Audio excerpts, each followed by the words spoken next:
What's going on, guys? Welcome back to the channel. Thank you very much for stopping in. Got an interesting video for you today. If you had $1,000 or $1,500, what would you spend it on? What modifications would you make to your car? I'm very interested to hear, but that is the topic of the video today. For $1,000 or $1,500, what would I recommend you do to your Infiniti Q50 3.7? I hope you stick around because my answers might just surprise you.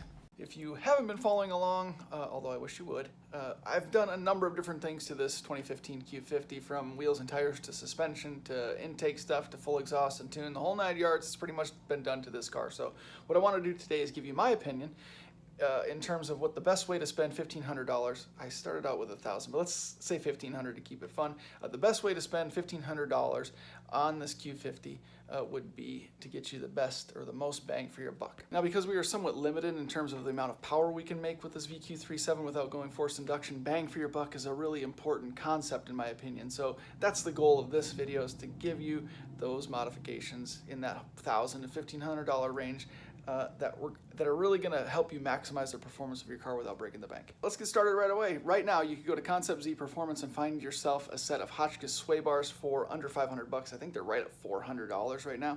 Here we go, ConceptZPerformance.com, sway bars, results for the V37.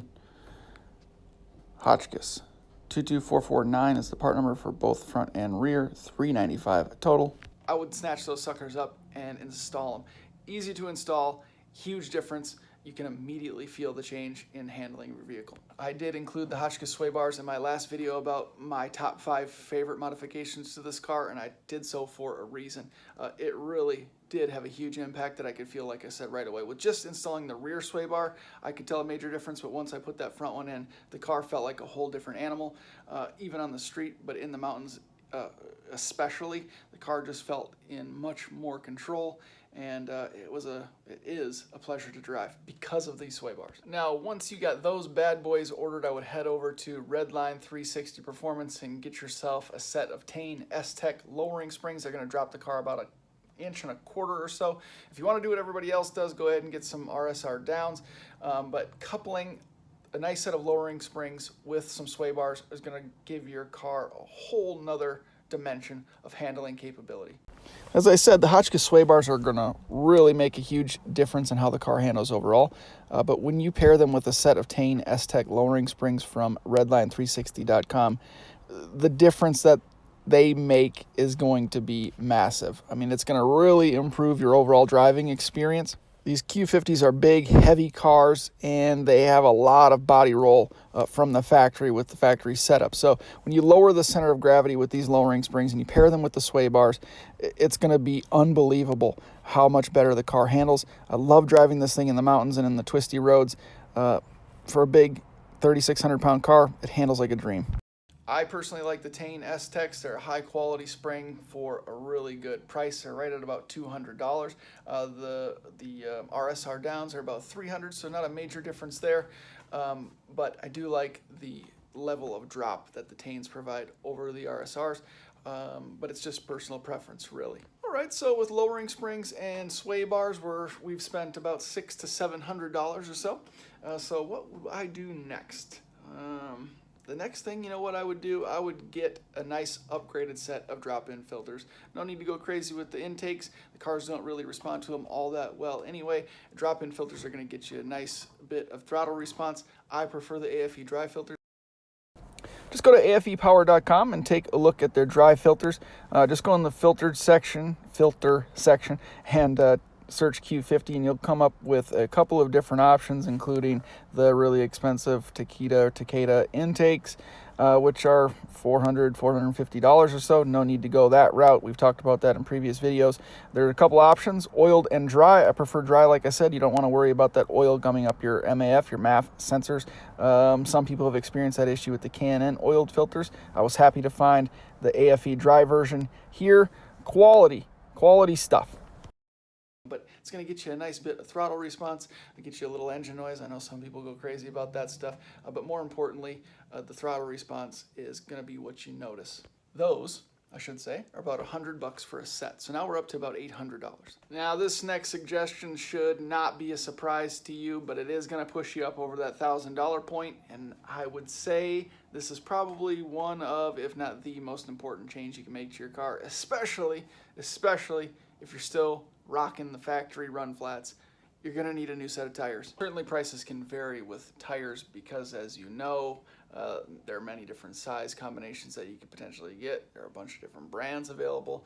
But I think, you know, running a factory wheel, because I didn't say wheels, you can get a good set of tires for probably $500 to $600. So we were already at $800 before.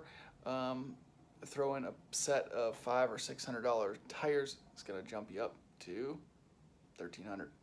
If you're on the factory 17s, you're really going to be able to find some good deals because you're limited on how large you can go. A good budget tire that I've had experience with would be the Sumitomo HTRZ3.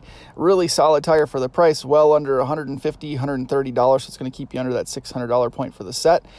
Even a good tire like a Firestone Firehawk Indy 500 at the 17-inch wheel size is going to be $132 a piece, so keep you again under the $100 or the $600 point. Even moving up into the factory 19s, you can get a 245/40 19 for under $200. It's a bit closer to the $700 price point, but still not all that bad for a solid quality tire. Well, this combination of modifications is going to get you a long way. You're going to really feel the results, but you got another $100 or $200 to work with. So what would I suggest? Without going over the top, I would say just a nice set of aggressive brake pads. I've been rocking the Power Stop Evolution Sport brake pads, and I'm really pleased with them. They're about $150, I want to say, for the set, $120, something like that. So that'll keep you right in that $1,400 to $1,500 range, and I think you can work with it. If you wanted to spend a little bit extra, so far I'm pleased with the R1 Concepts drilled and slotted rotors. You can get a pretty good deal on those too for a couple $100. So it might push you up over that $1,500, $1,600 point, but the combination of pads and rotors goes a long way as well. But as you can tell, my focus has been on supporting modifications, not necessarily increasing horsepower. Let's be honest, exhaust work is expensive. Test pipes, resonated test pipes, high flow cats, they're expensive. They're difficult to install on your own if you don't have clearance or the right tools. Shops charge $150 to $250 to install them for you. Like I said, exhaust catback systems are expensive. Muffler deletes really don't do anything for you in terms of performance. A tune is expensive, $1,000 for the software and dyno work at a shop. So those are expensive mods, and they're going to gain you 50, maybe 60 wheel over base, up to that 330, 340 mark. And like I said at the beginning, I want to talk about and focus on bang for your buck. And you certainly will feel the difference in a tune when you have supporting mods like the exhaust work done.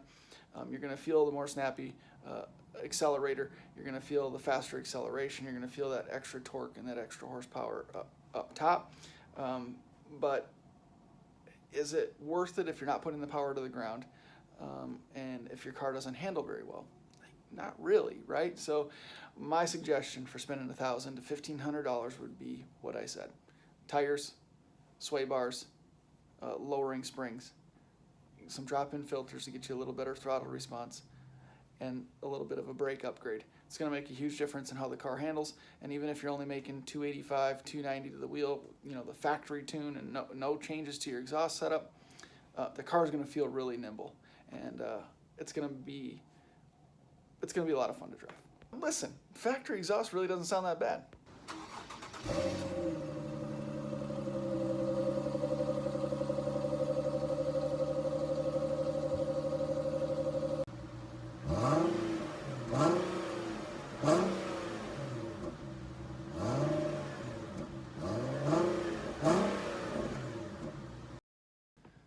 I know, everybody wants to make the big horsepower numbers and go fast, right? But the truth is, if you take a solid platform like the Q37 and you bolster it strategically with the proper supporting mods, you're gonna have a fun little car without breaking the bank. I know 285, 290 horsepower isn't all that much, or it doesn't sound like that much, but the key is putting that power to the ground efficiently and effectively with tires and the proper suspension setup. So if you make these simple modifications, you'll spend less than $1,500, and I think Actually, I know you'll be really pleased with the results. So if you have any questions for me, let me know in the comment section below. I'd love to answer them for you and help you out along the way. If not, check me out on Instagram as well at Speed Culture Studios. I look forward to seeing you guys in the next video. Thank you very much for your support.